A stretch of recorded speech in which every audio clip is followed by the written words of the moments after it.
share this video. Let us talk about the incident that happened in Okija. Ebe nwanne anyị nwoke Obi Jackson bịara ike ndị mmadụ rice ewezọwuo mmadụ. In fact, ewezọwusia ndị mmadụ na ọhụ mmadụ ka azọwuru, nọ ndị mmadụ ka azọwusịrị. Dubem Davidson, I greet you, brother. Because as usual, Chetiven Gwalo, all na in a program. Karaho, phone in a betwaka, na like, ni a click in a like and love button. And if you join her, share the program. You join her, share the program. All you join her the program. Betwaka and share button, sharing the program. Let us talk about the issue, the incident that happened in Okija.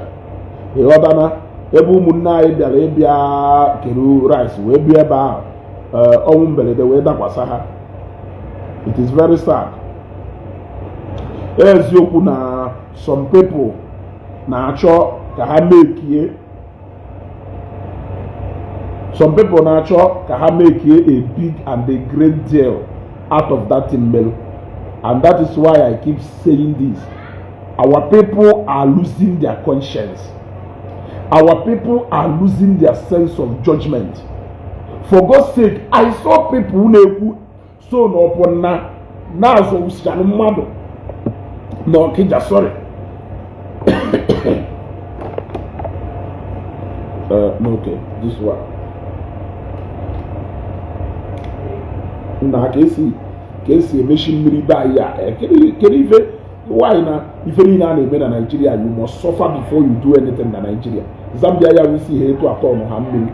Even na ebe na Zambia self bia we were aka ifio kushi ya fige ebe a iji hope na ma wolezi ya kpo bia ana atawo mmadụ afọ necessary.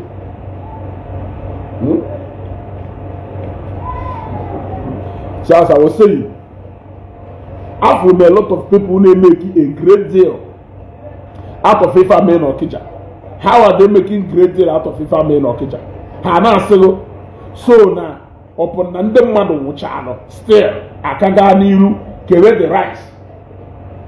Upon nande mmadụ nwụchano akaga n'iru kewe the rice. Then some people sure ka ha wolu the issue of FIFA men Okija. We trade there. By you bata na according to them na ebe became the area ba again you on maybe had that program bata ebe DJ since na ko o le bo wa ka mo ni ku e le bo e ka da po esi da ba we want to make a program now.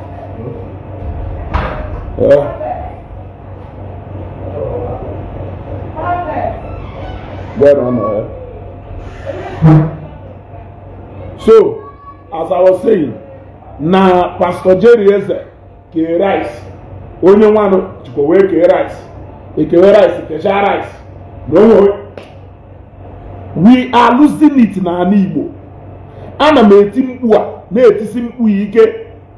Let history and posterity bear me witness that I shouted and they cautioned our people now this direction for the sake of content and engagement. You want to start cashing crews with Ifen Belede Daptalumunai. Did Obi Jackson commit a crime by Iwo Putego Ifon a mistake? Did Obi the other time Nuke na adoration ground Nuke came when Stampede so woman na adoration ground Nuke came when Stampede so what the madu Nuke it in fact that same day I was told that same day Okija no me na church in Abuja and never home na metama home in Abuja now so we that madu 8 there. It is normally that maybe when crowd any little thing melu ever a crowd no a way rush I will stampede now ụfọdụ na-etwist ya na ọdụka ha si na Obi Jackson nwere another agenda o ji wee that rice. This particular thing melu a lot of ndị big men ba ji wee na-akpọ onwe ozi onye chọrọ ịpụta bịa na-enyere ndị mmadụ aka. Ọ dụrọ mma ọhụ onye mee were akụkọ ọjọọ wee dune. What happened in Okija was just an accident that can happen anywhere. What happened in Okija was just an accident that can happen anywhere. It can happen anywhere. It oye many n'ime ụlọ ụka, oye many n'ebe ndị alakụba, oye many n'ebe ọwụna, oye many ebe a na-akwa ozu, oye many n'ebe ọwụna enwelu na concentrated high number of people. It can happen. Now, for ndị na-asị so na that thing mechalụ aka kele rice ya ha eke, is it to the benefit of Obi Jackson or to the benefit of thousands of poor people who came out to take a share of that rice? Then if he came, if go, don't forget that if I can will hundreds of families that can still go to bed without eating. There are still hundreds of families that can still stay up to 25th December. If he came in, yes, and don't know the Tina Ubanaka, a Brunda Getina Moshwan. Then the mission, where that ugly occurrence, there is need that now complete that process. Because no way, a lot of people who could do Tina that right. So, can you tell me if all Joe do that never be channel? Inside there, upon I see a kill, upon the matter gave people there, Habuna or Padefa. On when you every year is in Obi Jackson.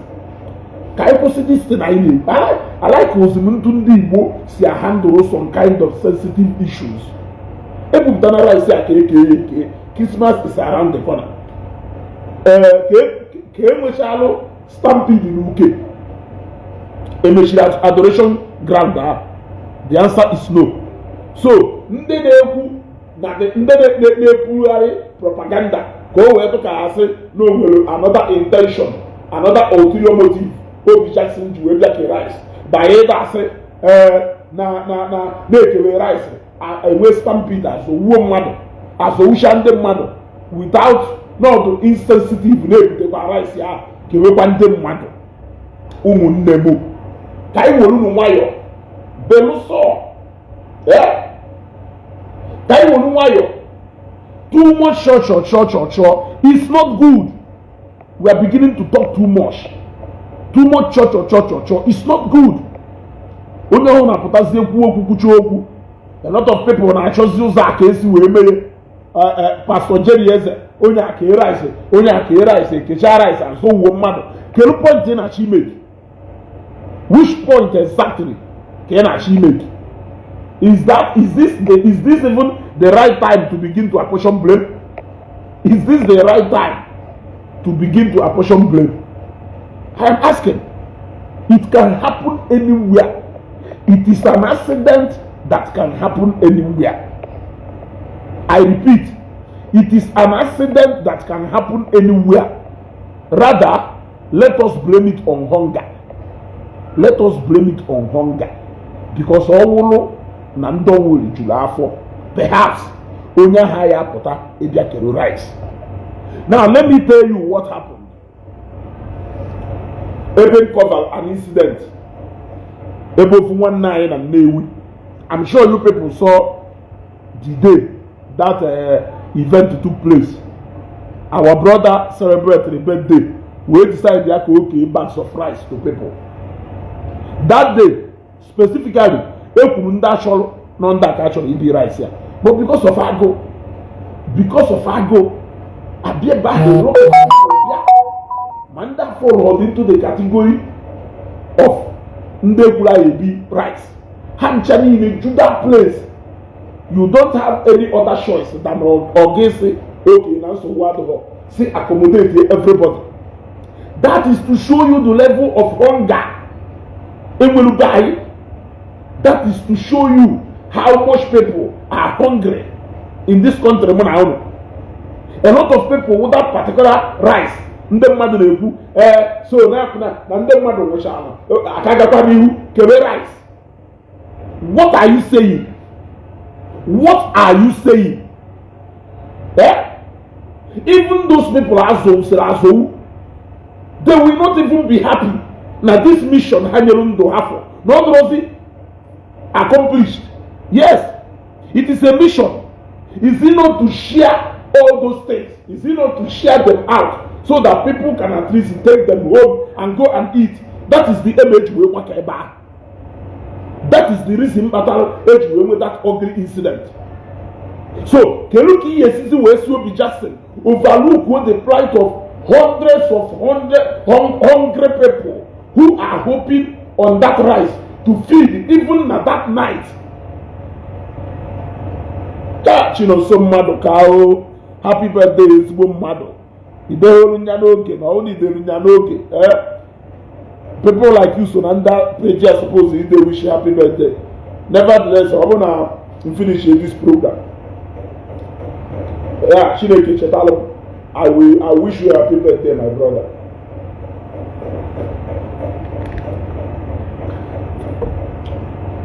How do you want him to disregard the plight of hundreds of those families through out there? Bugasizie rice. Among can they buy CHH? Among can they buy CHH? Rice you butelu okongo culture ni jeme okweku nke ngodo na bayo. E maruna 1 cup my mad. E maruna 1 cup my mad.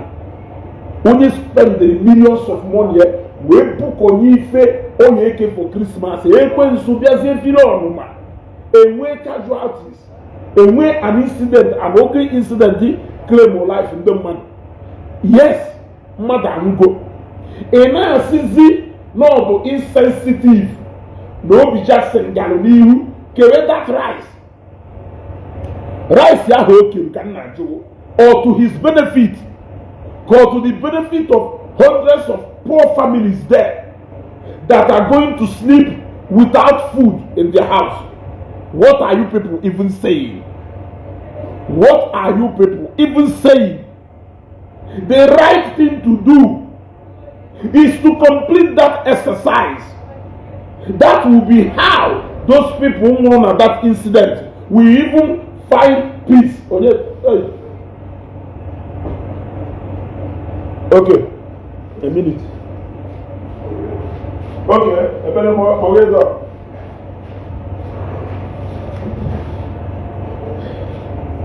You know what I do? I may lose in an Igbo. Abana Mekwe. On our doom mother for Gono. Anna Hekwe. On our doom mother for Gono. Welcome. Open machine. Get here. About a email. Why? Okay. Can finish it for you. You want to go? So, if I may respect all of that measure, what of the hope of other over 300 to 1,000 people? Naman because such I agree to. What of the faith and the hope of those other about 1,000 families that are there? To partake in that exercise. I want you to think about it. I know that about 40 something people are or close to 50 people are but when we are while we are grieving about Ongufa, let us also remember that there are over 500 families that are scattered there, hoping on that rice for them to eat that night or for them to eat tomorrow.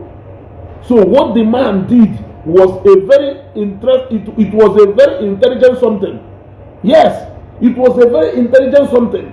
You don't have to sit down while counting on those losses. There are also about 500 other losses.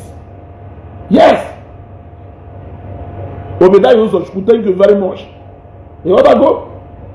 It is the right thing to complete the exercise. So ndị na-asị na ife omeludu insensitive na ndị baị na ndị baị bupụtara isi nke uke ndị mmadụ ka ya bịakwa ebe a not mind the na-asụ ugwu mmadụ na Okija bupụtakwa 100 bags ga aka ike ịya afọ mmadụ 500 ya bịa ebe ahụ ịbịa ke 100 bags anyị bupụtara. That is the level of hunger no buy. So we should rather blame our government for their failure to meet the need of our people, because no other man I have one below Egypt rice about rice. That is to show you the level of desperation dun the buy just to find food to eat. Thank God no nya ebo generation ni oyeri no ebo generation or ebo generation another thing. Thank God no ebo nya generation ni oyeri ko nwuru. Yes, thank God no ebo nya generation ni oyeri ko nwuru. Na mezi no mumu na me na odro mma. Yeah, owu ka nwoke mmadụ kolukwu ilo na ase because of no chọrọ ime ife ọma. So because of no chọrọ ime ife ọma ka o sikwa ebe ahụ bukọsịrịkwa ilo na ase. Oifu na-emebi ka o sikwa ebe ahụ bukọsịrị ilo na ase maka na o wepụtara nke wee si ọha na eze bịa lie.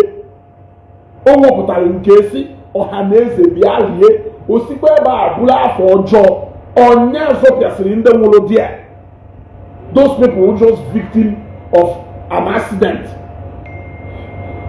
Obviously, there will more number of people, more than only Hamel expect. You understand? It's obvious that there will more number of people, more than only Hamel expect.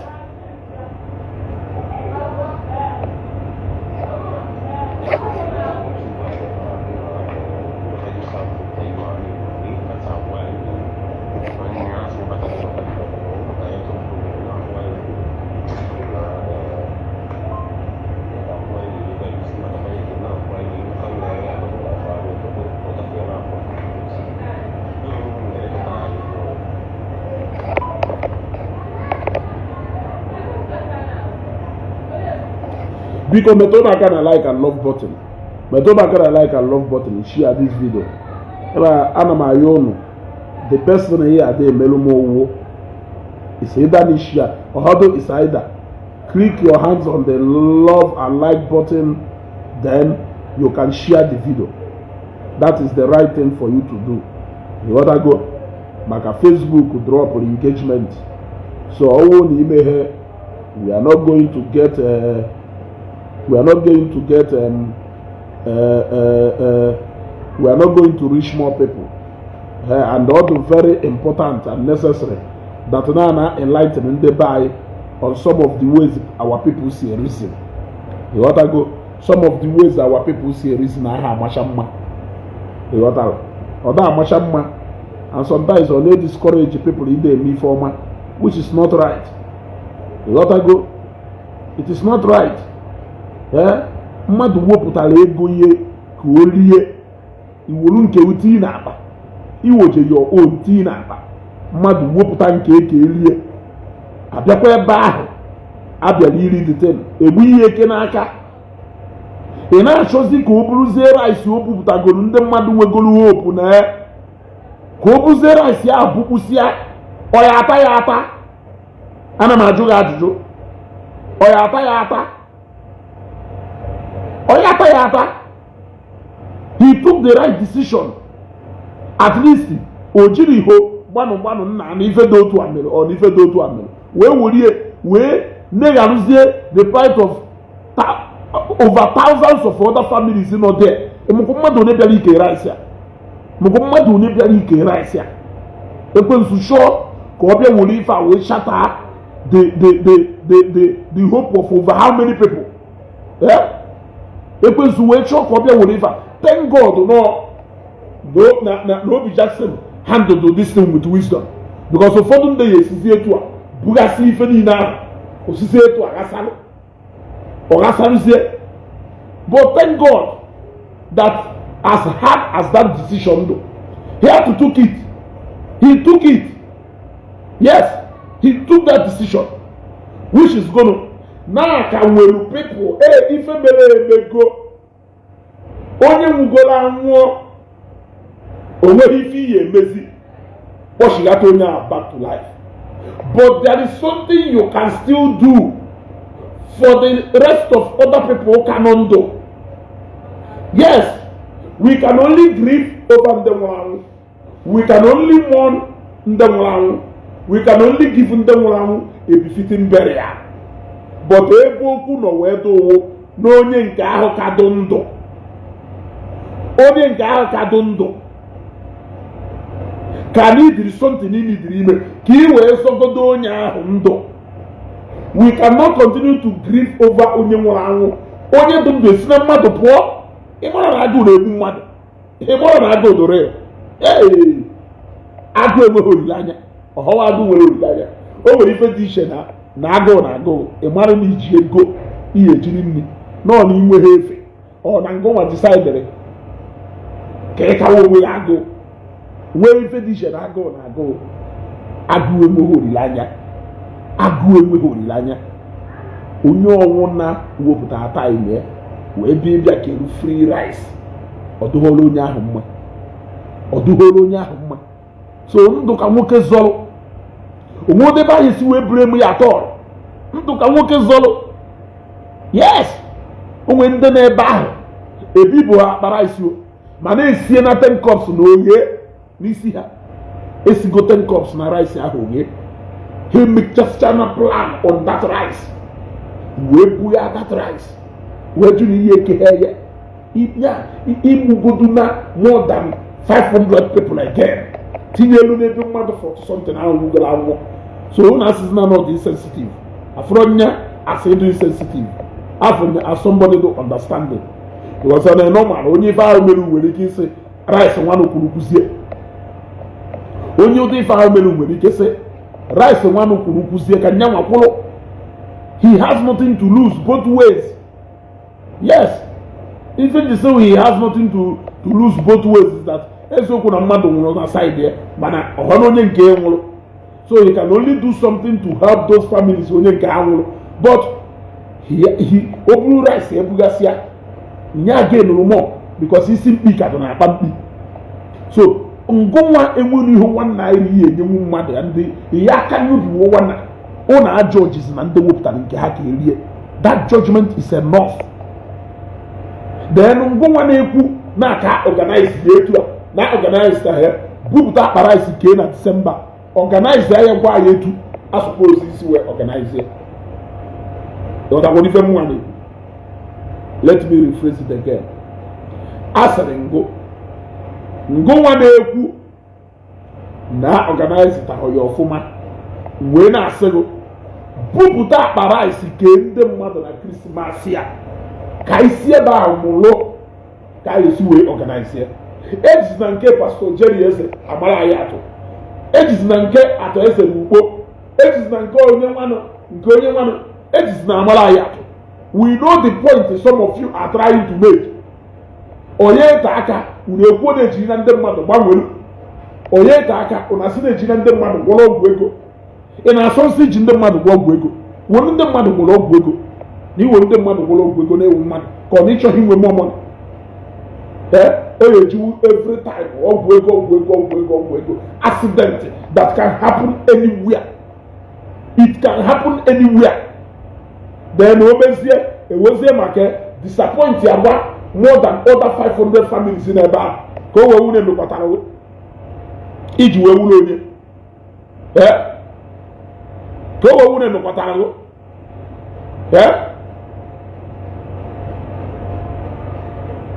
o wee wuru na-emekwatara na nwoke mmadụ ji ego rice ka oke ndị mmadụ. Ekwensu wee bụrụ nke bịa ụbọchị a na-eke rice a ewee nwee stampede wee sogbuo mmadụ. Nwoke mmadụ wee sị na ebe ọhụ na okwupụta na rice a ka eke ya eke si ka gaa ọnụ ka enye ndị mmadụ ekwu eziokwu ndị nwụrụ anwụ. Ịpụtazie sị nwaanyị o ejika gaa n'ihu kebe rice ahụ ebe ọ because of rice ahụ ka ndị mmadụ ji wenwu. Kedu ka ndị be anyị si eche echiche? How do our people think or reason sometimes? I mean, ndị anwụrụ anwụgo ife ọnwụ na anyị eme n'ebe ndị anwụrụ anwụ dị aka ya emekwa after ekechara rice ahụ. But now one thing that is important to note there is that many people are kado hunger stranded, at least have to go to okay. The living can now mourn the one or carry her to her. If you hear the no otoka na mmadụ na-eje Lagos pụọ n'ụzọ wee nwee accident, mmadụ wee nwụọ na that moto, isizie na ndị ọzọ proceediri ịnarasị Lagos na ha emetaghị why ha ji wee proceed na Lagos. That is more like what you are saying.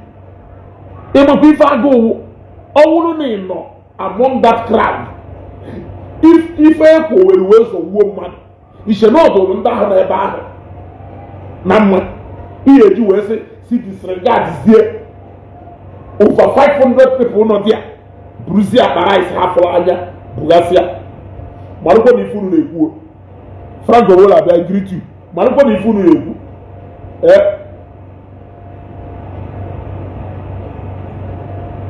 marụkwa na ife unu na-ekwu onye ta aka akpụkpụ mmadụ onye ogwu ego bupụta nke kee ụbọchị ihe eke nke kụziela anyị na-etu aka esi eke bupụta godi 50 bars kegodi 50 bars because na the moment they announce n'ihi eke mmadụ 50 rice, I can assure you that na every ụbọchị ahụ n'ihi afụ more than mmadụ 200 ọ dike that rice ndị ebido that day. Ama m ndị emeri provision anyị eke ife bi ụbọchị ahụ ka ịfụsọ ndị nwe program. Onye na-eme ife ọsịrị ndị mmadụ na si ya no, he looks for a way to accommodate all those people. All of them was accommodated that day. Yes, all of them was accommodated that day. That is the right thing to do. So my announcement n'ihi eke rice ndị mmadụ bịa si ebe organize here gba anyị na-etu a ka suppose isi wee organize here. Yes, Frank Owola, thank you very much. Thank you very much. We'll continue to do our best. You want to go? Yeah? Keye ebulozo onye ọzọ dịka asị na-ebuku nko ekwuru nya. Our people are beginning to sound insensitive. Onye nye anyị nsogbu. Onye nye anyị nsogbu.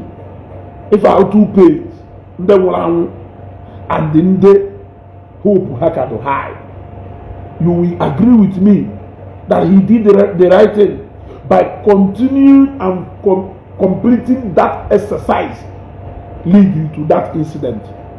If also email is a noble thing, charity is a noble thing. It is a good thing to give to the poor.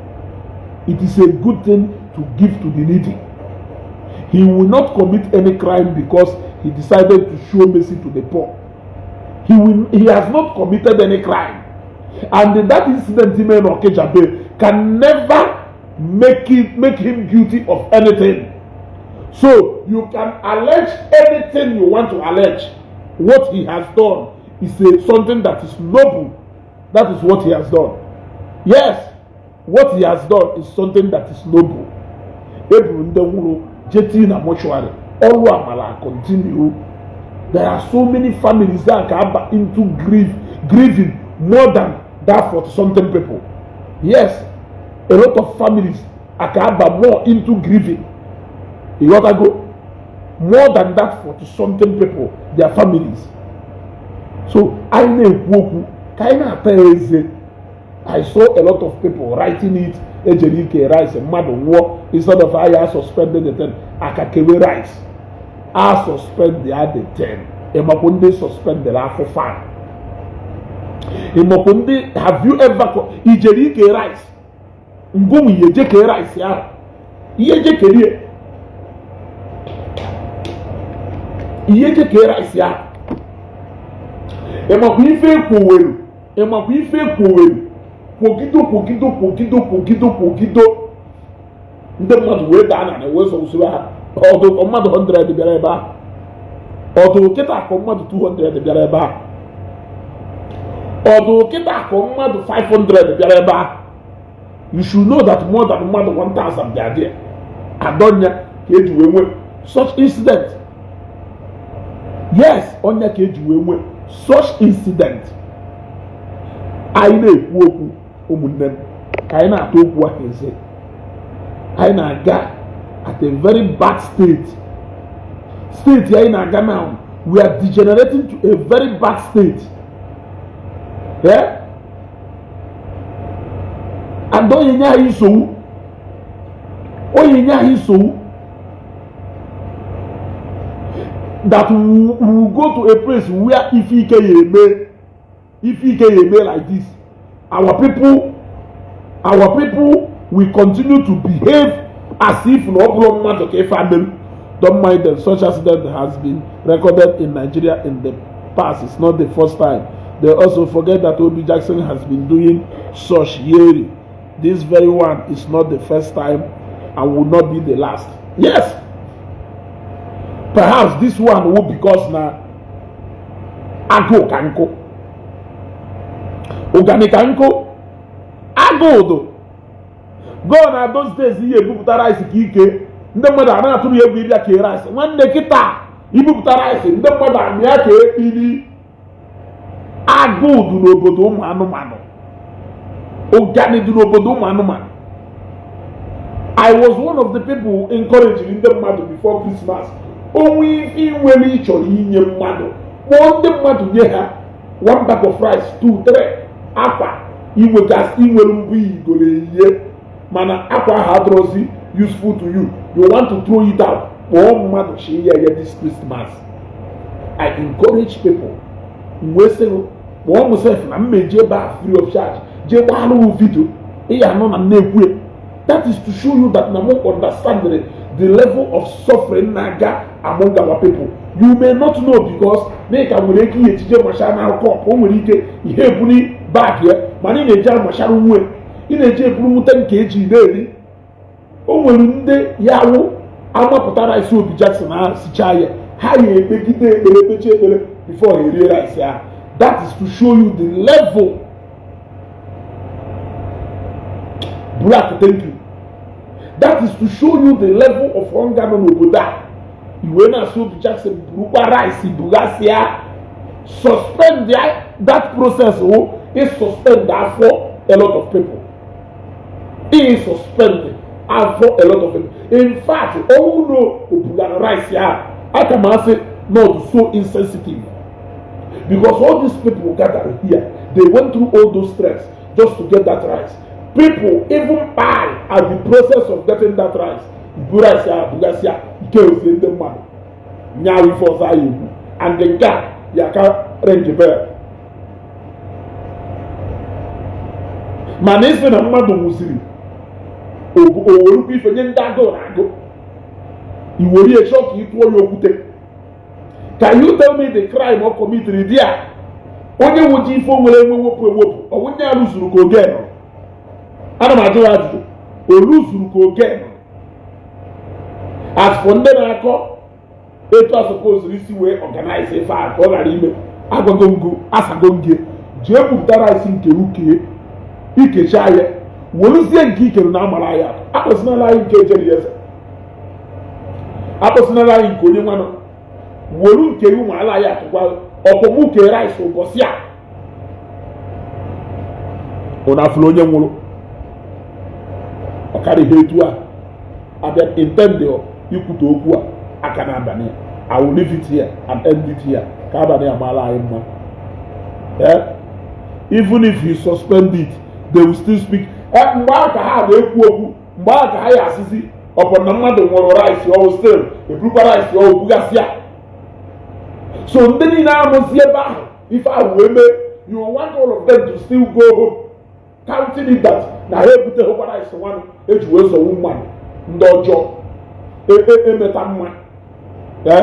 Ọkwọ na oburu rice ahụ bugasịa chi ile olekwa rice ya were ga-eti na akpa ọkwọrọ ife ọya eme olekwa rice ya owere ga-eti na akpa karịa etu a o mechaa ya o burukwa the same rice nke ndị mmadụ o wee wụrụ nya wee kọmiti crime na-echekikwo na-echeki na unu na-ekwu unu na-ebe ife na-echekikwo na-echeki share this video ka abalị amara anyị mmadụ alụ